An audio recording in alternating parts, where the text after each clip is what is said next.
اس وقت ملک کے اندر جو سیلاب کی تباہ کاریاں ہیں وہ کسی سے مخفی نہیں ہیں، اور اب تو اس قدر طوفان اور سیلاب بے قابو ہو گیا کہ ہمارے ملک کا ایک حصہ پانی میں بہہ گیا۔ لوگوں کے مویشی، ڈور ڈنگر سب کچھ پانی میں بہہ گئے۔ ان کے گھر کوئی اتنے پختہ تھے بھی نہیں تھے، وہ گروندے ہی تھے، وہ بھی پانی کی نظر ہو گئے، اور یہ پگ ڈنڈیوں پر یا جہاں کوئی اونچے ٹیلے ہیں وہاں آ کے بیٹھ گئے۔ ادھر سے کبھی بارش برستی ہے اور کبھی سخت دھوپ کو انہیں سامنا کرنا پڑتا ہے۔ بیماریاں پھیل رہی ہیں، بھوک ہے، ننگ ہے، افلاس ہے، بے سر و سامانی ہے، گھر نہیں ہے، بے چینی ہے، اضطراب ہے، اپنے گھروں کے بہہ جانے کا صدمہ، اپنے مال مویشی ڈور ڈنگر ان کے بہہ جانے کا دکھ، اور کئیوں کے عزیز اس پانی کی نظر ہو گئے، لاشیں تک نہیں ملی۔ اس سیلاب کی بے رحم موجیں ان کو کھا گئیں۔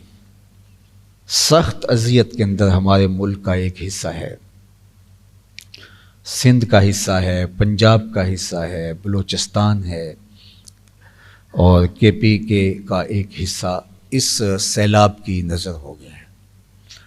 تو میں آپ سے کہوں گا کہ اللہ تعالیٰ نے ہمیں بہت عافیت میں رکھا ہے۔ وہ زلزلے کے جھٹکے جنہوں نے کشمیر اور سرحدی علاقہ جات کو توڑ کے رکھ دیا اور 1 لاکھ کے قریب اموات ہوئیں، ان جھٹکوں کو ہم نے یہاں بھی محسوس کیا تھا، لیکن اللہ نے ہمیں عافیت میں رکھا۔ شدید بارشیں یہاں بھی ہوئی ہیں، لیکن اللہ نے ہمیں ان بارشوں میں سیلابوں سے محفوظ رکھا۔ تو یہ اللہ کا کرم ہے کہ اللہ نے ہمیں ہر مشکل میں اور ہر حالت میں اپنے فضل سے، اپنے کرم سے محفوظ رکھا ہے۔ یہ ہمارا کوئی کمال نہیں ہے، یا ہمارے کوئی اعمال ایسے نہیں ہیں کہ ان اعمال کی وجہ سے ہمارے اوپر یہ خاص کوئی رحمت ہو رہی ہے۔ اس کا محض کرم ہے کہ اس نے ہمیں عافیت میں رکھا ہے، ورنہ زلزلے کے جھٹکے 1 سیکنڈ میں سب کچھ نیست و نابود کر دیتے ہیں، اور سیلاب اور طوفان اور تیز آندیاں یہ کچے اور پکے مکان کچھ نہیں دیکھتے، سب کچھ اڑا کے لے جاتی ہیں۔ قرآن مجید کے اندر قوم عاد، قوم سمود، اہل مدین اور اصحاب الرس ساری کہانیاں موجود ہیں۔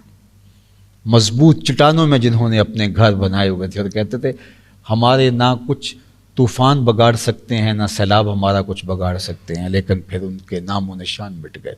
اللہ فرماتا ہے کھجور کیے گرے ہوئے تنوں کی طرح پڑے ہیں، کسی کو تیز ہوا نے، کسی کو سیلابوں نے، کسی کو زلزلوں نے آ لیا۔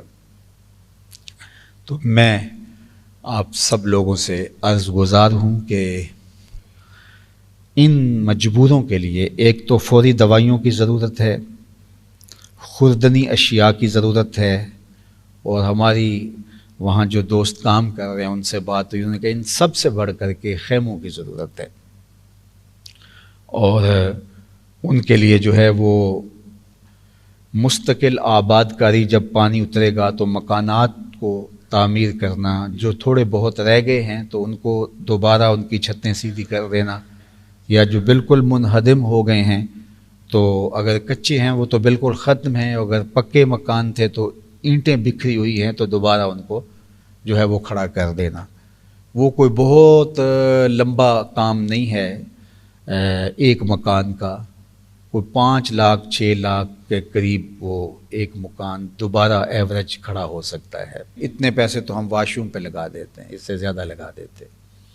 اگر 500 گھر ہیں ہماری سوسائٹی کے اندر، ہر بندہ یہ طے کر لے کہ ایک مکان میں نے تعمیر کر کے دینا ہے اور 4 سے 5 لاکھ روپے اس پہ لگے گا، تو یہ کیا مشکل ہے۔ ایک غریب کے گھر کے اوپر چھت آ جائے گی اور اس کی اشک شوئی ہو جائے گی، دوبارہ اپنے گھر میں بیٹھ جائے گا، اور اس میں کئی ایسے بھی ہوں گے جن کے کچھ عزیز پانی میں بہہ گئے ہوں گے، تو وہ دوبارہ آسودہ ہو کے اپنے مکان میں آ جائیں گے۔ تو بتائیے کہ کس قدر ہم ان سے دعائیں لیں گے۔ ہماری آرزو یہ ہے کہ ہم ان کے لیے جو ہے وہ ایک کالونی ٹائپ مکان بنائیں، اس میں بھی آپ شامل ہو سکتے ہیں۔ اللہ تعالیٰ بہت بندوں کو توفیقات دے گا، لیکن میں چاہتا ہوں کہ اس کام میں ہمارا حصہ بہت سارا ہو۔ بس ترغیب دینا مقصود تھا تاکہ ہمارا حصہ ہو جائے، کل قیامت کے دن ہم رسول اللہ کے سامنے شرمندہ ہونے سے بچ جائیں۔